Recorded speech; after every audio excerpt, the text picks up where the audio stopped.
Oil painting the sky. I've repainted that sky about 5 times now. Each time I think it looks good. I let the paint dry and then I'm not perfectly satisfied with it. Every day I look out of my window and I'm blessed with the view of a perfect Scottish sky. The buildings in Edinburgh are all light sandstone, which perfectly complements the rich blue sky. Granted, most days it's grey, but even on cloudy days the sun is always trying to peek through.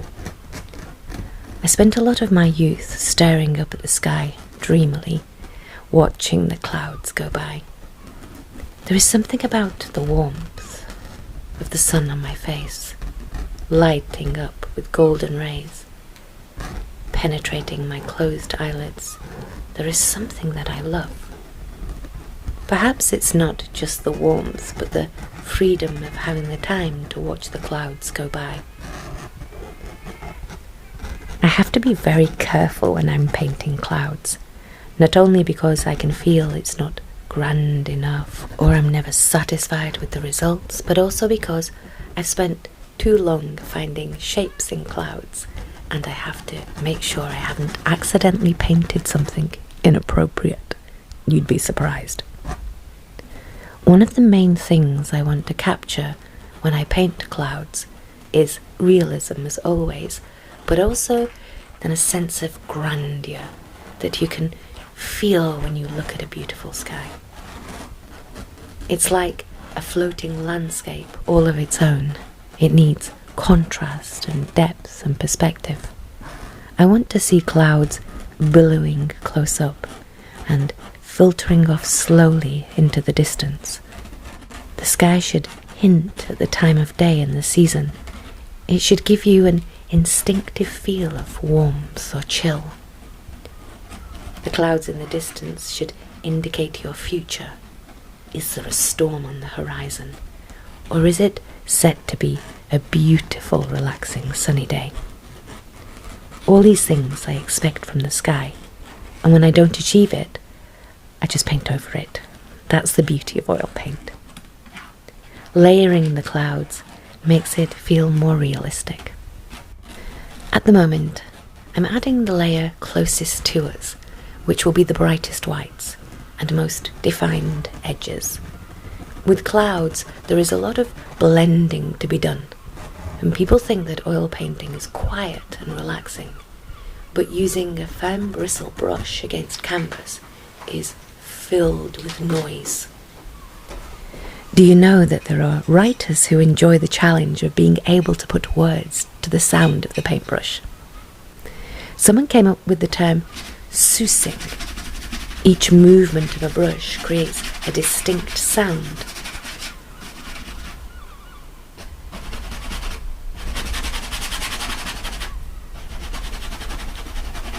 Where it travels across the canvas, sweeping, flicked, or is moved with a flourish.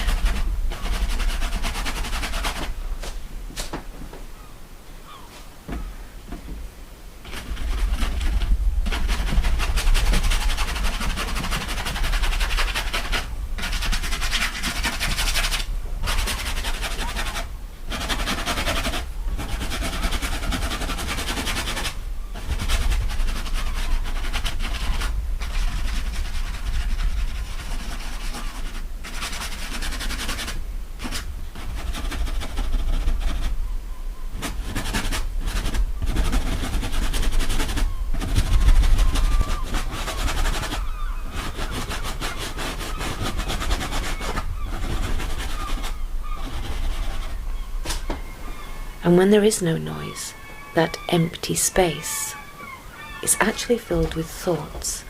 The spaces between the noise being the most noisy of all in my head.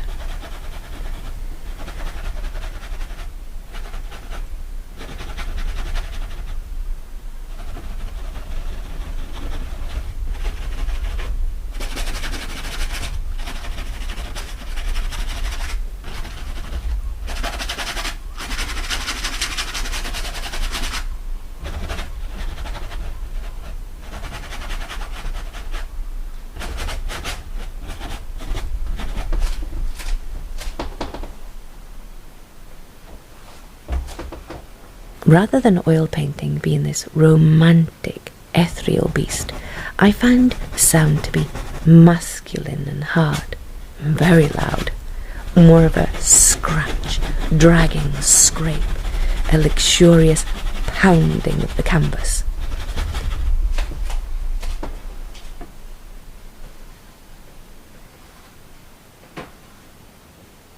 The quiet pauses and frenzied mark-making.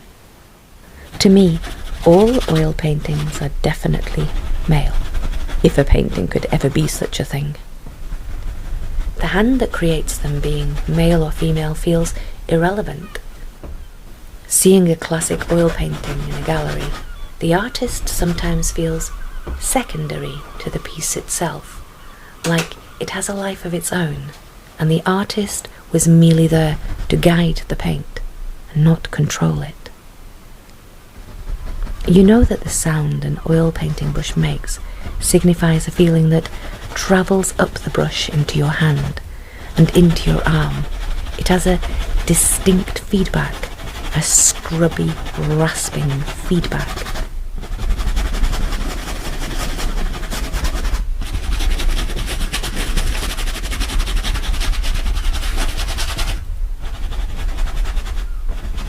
And when writers describe the sound of a brush, they mention the sousing, the hiss of the brush, the fibres, the static. To sous. It's a good word. Sous.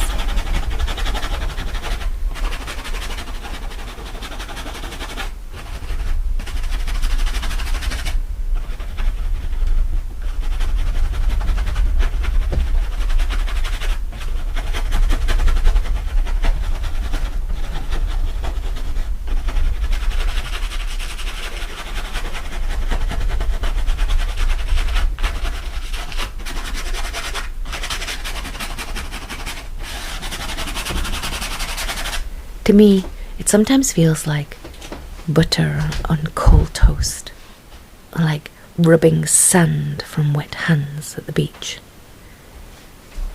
And then comes the sound of tinkling glass when I dip my brush into the glass to clean it.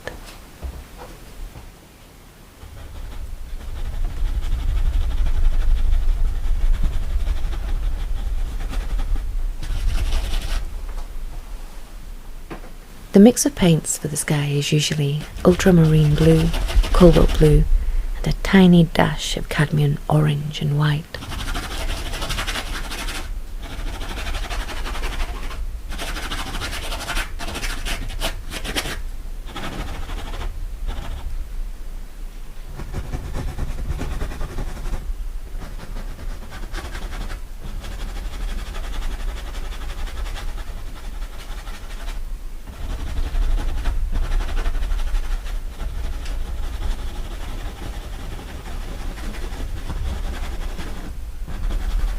Everyone mixes colours differently, but I like to use the fat over lean method, and I end up adding colour tints in the form of glazes. Fat over lean means that each subsequent layer has more fat or oil content in it than the mix before in the previous layer. But since I'm prone to doing the base painting over and over till I'm happy, I usually just set it aside for a few weeks and just let it dry, so it doesn't crack if I add another layer on top.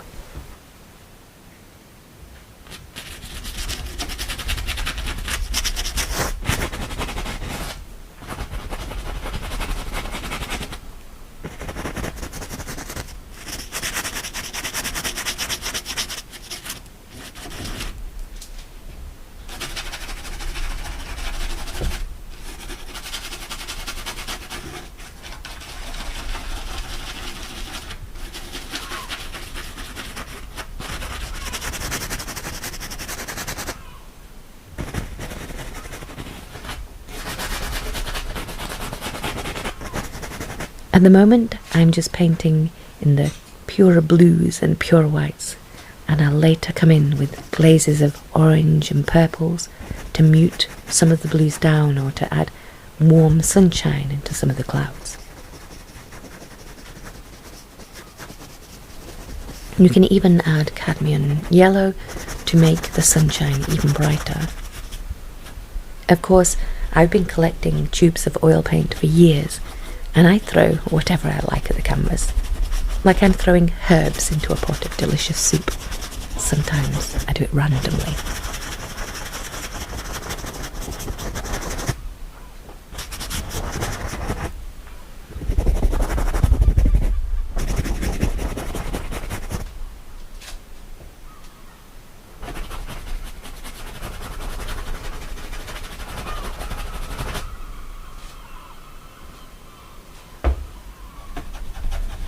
The best tip I could ever give when painting clouds is don't just rely on your imagination to think up cloud shapes, or you could end up with a flat bottom caricature of a cloud.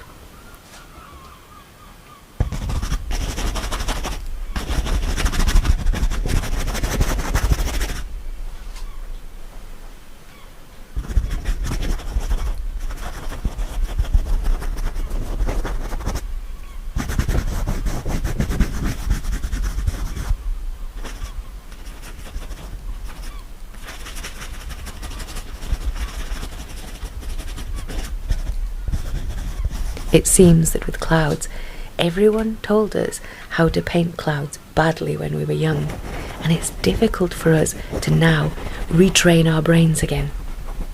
I have studied cloud formations, and I always take a photo if I see a sky I love, and then meticulously try to figure it out, zooming into it, to see what makes it feel so good.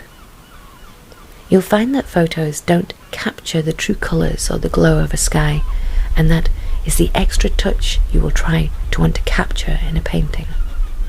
It's tricky, but it gets easier, I think, the more you study.